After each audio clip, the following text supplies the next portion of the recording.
You'll still see Ragoshi, Taitoshi, you know what I mean? Hengoshi. But you'll see joint manipulation combined with that. That's the atemi.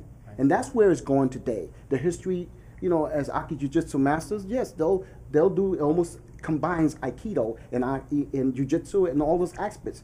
But technically speaking, you know, I mean, you have to mix it up. You have to mix it up. Because if you don't mix it up, guess what, my friend? You're a dying breed. And no disrespect, that's why today you cannot blame those new innovators, those new MMA guys that are out there, you know.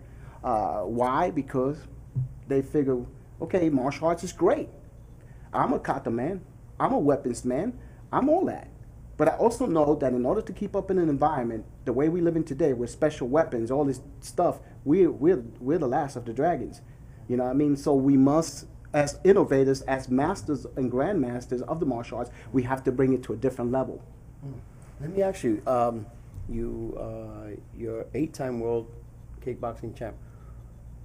Who was your best fight? Who do you think gave you the best fight out of all the people you fought with? Well, let me touch bases on the committee. You know, a lot of people, you know, Frank. You heard the story of Frank Dukes and all that, right?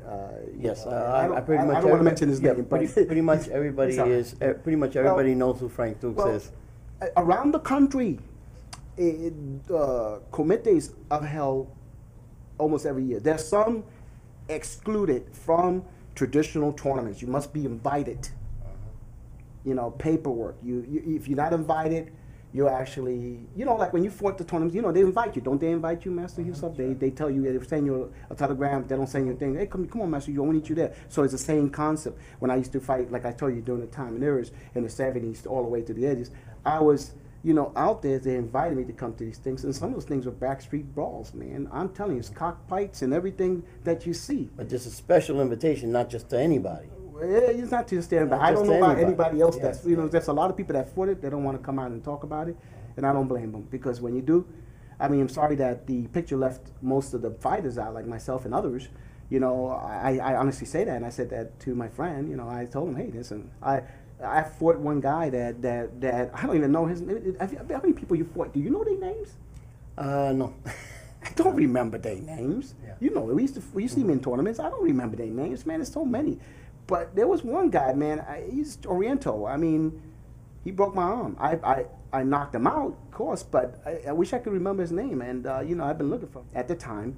And I remember his name distinctly because he's good. He's African-American, bad, really the best I've seen out there. But unfortunately, you know, I mean, I used to train. Who would you fight if you could? I mean, that you haven't had an opportunity to fight. At this time? But you would like to fight, but you haven't, for whatever reason. First thing is I'm going to say, at my age, I'm 56. Can I say that in the camera? Yes. Yes. Oops. I said we're the same age. By the way, I turned 57 yesterday. Happy my birthday. So we're about the same age. I'm a year older. So let's look at it this way. At my age, I won $500,000 up front. I'll fight anybody. I don't care who you are. But let's put it on pay-per-view. And this thing of fighting outside the streets, I don't do that. I don't go to jail for anybody. I got a lot, not that I got a lot to lose. It's just, you know, I grew up in a rough environment, and I promised my moms that the day I do something, if Sugar Ray Leonard, you know, Mike Tyson, you know, Manny Pacquiao, most of the greatest fighters, you know, I can continue on, Pepino Puebla, a whole bunch of guys. I want to get paid too. It's time that the martial arts pay. You know, at least give something, because I want to give back to my brothers and sisters. That's why I came into the martial arts. Right. I also should say that fighting in the streets is illegal, and it's also somewhat of an immoral thing. You don't want to get out there and just fight anybody. It's not a cool thing to do. I mean, that's not what martial arts is about. The fight game is the fight game. Martial arts is martial arts. Okay, it's two different things. It's two different businesses, if that's what you want to call it, but it's two different things altogether. We're running out of time. However, I just wish to say to our viewers, if you wish to know anything else about Grandmaster Irving Soto, he does have some publications out there. You can get them on the websites. But what you do is send me an email, and I'll direct you into his website or whatever the case may be.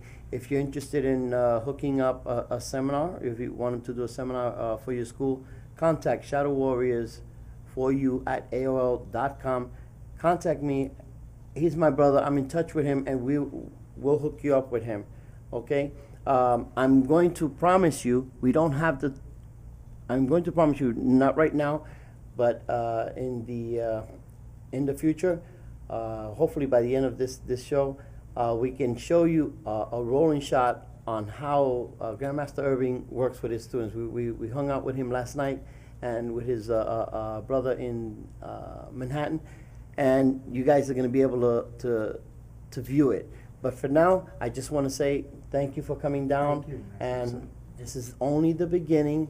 You will be back again. Thank you, sir. Okay. Thank you for having me. Thank you. My brother. Walaikum salam. I'm so filled with pride that I was able to get him down here. Guys, we're visiting up in Manhattan. This is, I believe, it's the Felt Community Center. That's correct. And we're visiting with Grandmaster Irving Soto. We got the guys. We're inside the center. The guys look like they're having a lot of fun. I see them smiling a lot. And so we got here a little bit early. I mean, a little bit late, but we're going to give you a few minutes of a little bit of a show of Grandmaster Irving Soto. So I know you guys are going to enjoy